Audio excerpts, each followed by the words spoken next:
2017 World Bank's report, Enhancing Resilience to Climate and Ecosystem Changes in Semi-Arid Africa, highlights that coastal dwellers in Ghana face significant threats from the rising sea levels, projected to increase by 0.3 to 1 meter by 2100.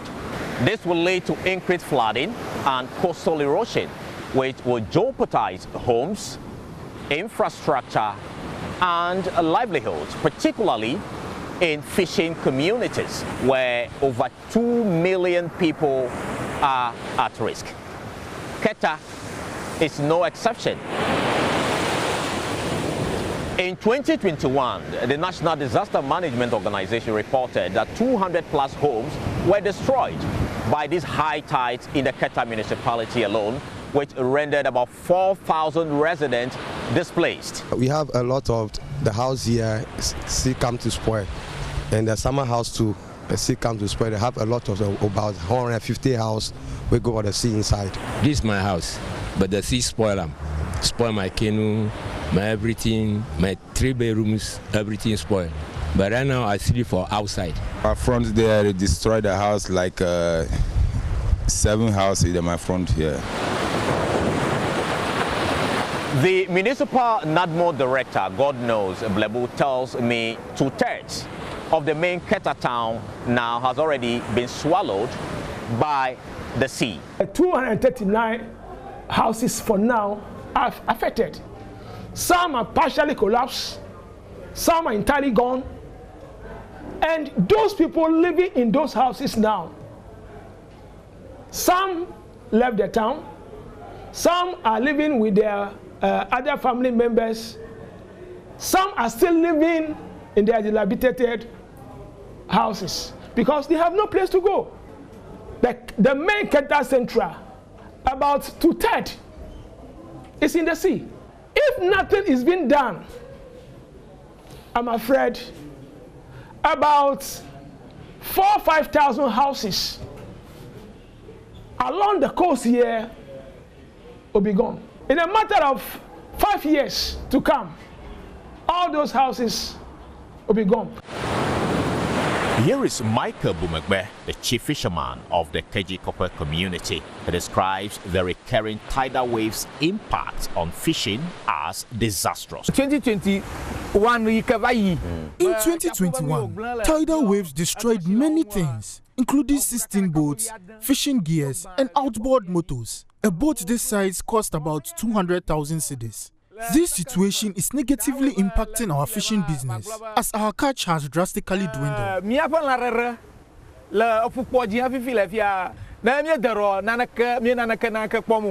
These fishmongers say the situation is severely hurting their businesses. Our fishmongering business has become a major challenge. Rising sea levels make it difficult for our husbands to make a good catch. It's a major headache for us.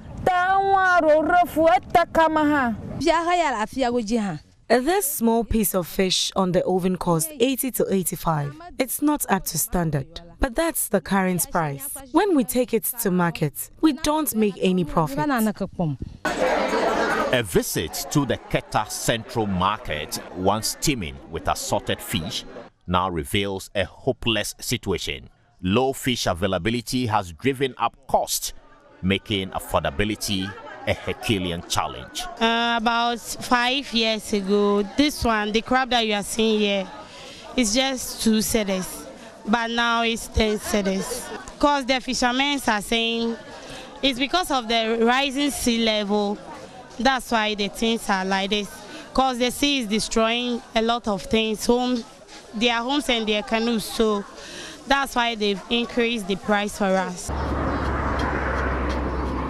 Apart from fishing, farming is also a major source of livelihood for many residents here in the Keta municipality. However, the rising levels of the sea due to climate change is equally affecting farmers.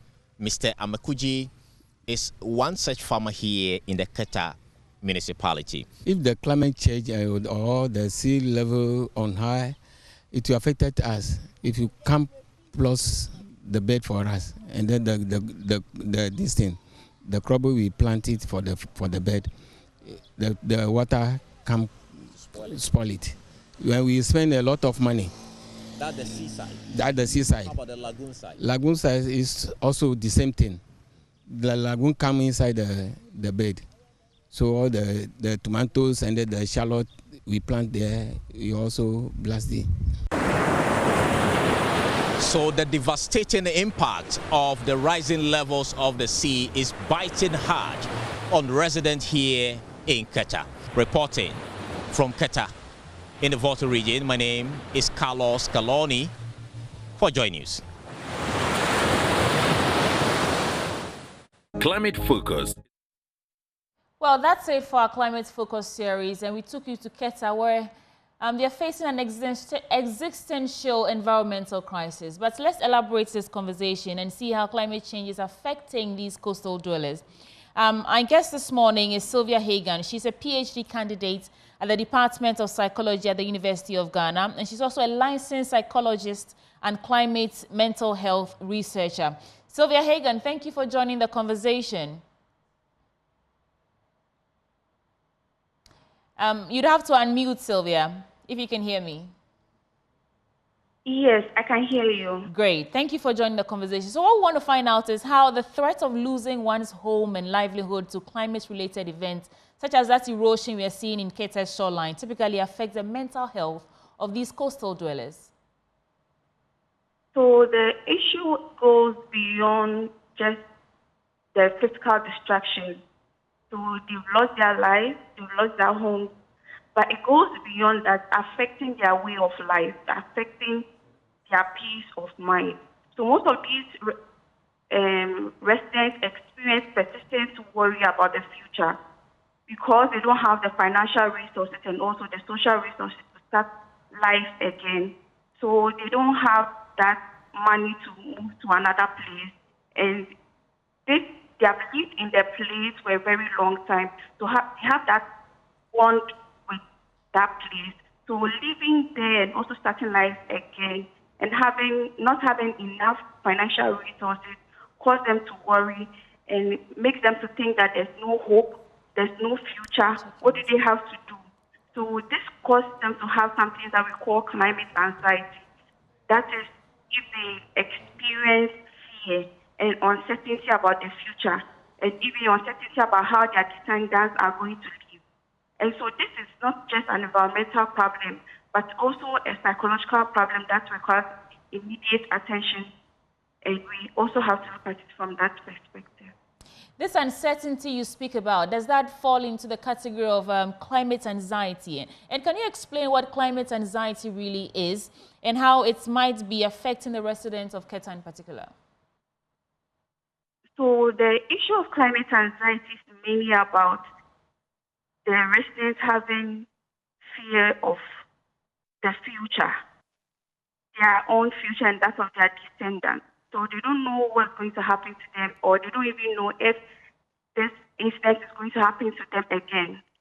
So that uncertainty and that fear that they have about the future and about the incident happening again and about how their descendants are also going to live is what is mainly referred to as climate anxiety.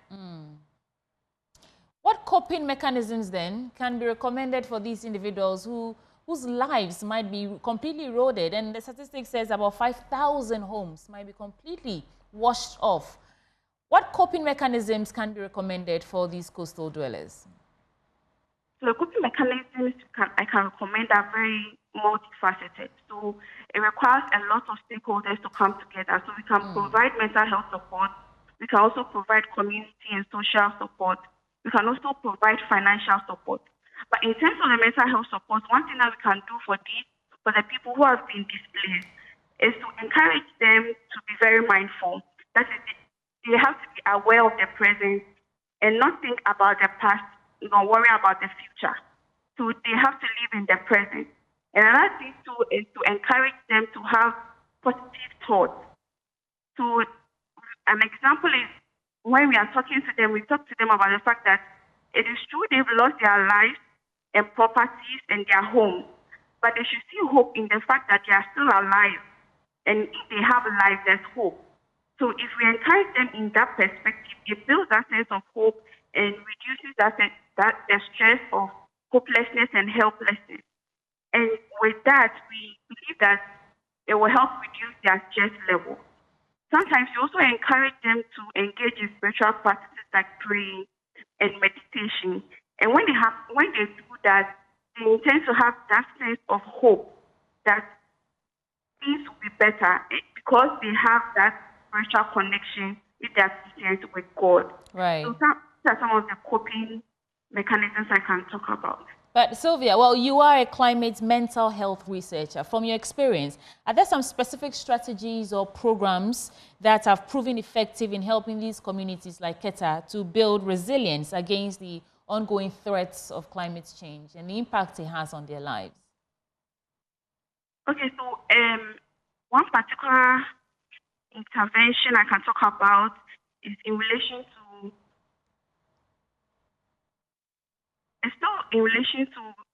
collaborating with other stakeholders. Right. Because the issue is multifaceted in such a way that we can't only do it as psychologists. The government can't do it alone, nor urban planners or environmentalists. So that we have to come together to have a comprehensive plan about building a sea defense and also planting trees along the coast. And when we do that, we are killing. And when we do that, we are fighting the sea with nature. So right. we are not just only planting the trees. We are also doing the sea defense. So we are doing it together. And when that happens, the trees will help reduce stress levels because trees are very good to reduce stress. You mentioned that. At the same time, the trees will help reduce the flood. And right. the fence will also help reduce the tidal wave. So the urban planners will help us do all this together. And it will help to reduce both the physical and the mental health aspect of these residents. That is on a long term. And you said that, I mean, which is right, Sylvia, that it's not just, a problem for the environmentalists or the climate, mental health researchers. So looking at the broader picture, how can mental health research workers alongside environmentalists and policymakers all work together to address the psychological aspects of these, the impact of climate change in vulnerable communities? And that's my final bit to you. Okay, so what we can do is to advocate for mental health, to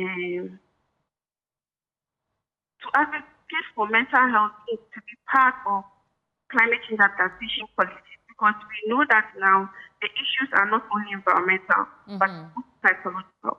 So we can also talk about psychological resilience trainings and programs such as stress management and emotional resilience, so that can help these people who have been affected. Right. It also prevents child violence. Sylvia Hagan is a licensed psychologist and climate mental health researcher, and she's also a PhD candidate at the Department of Psychology at the University of Ghana. Sylvia, thank you so much for helping shed light on the psychological aspect of this, the impact of climate change on coastal dwellers.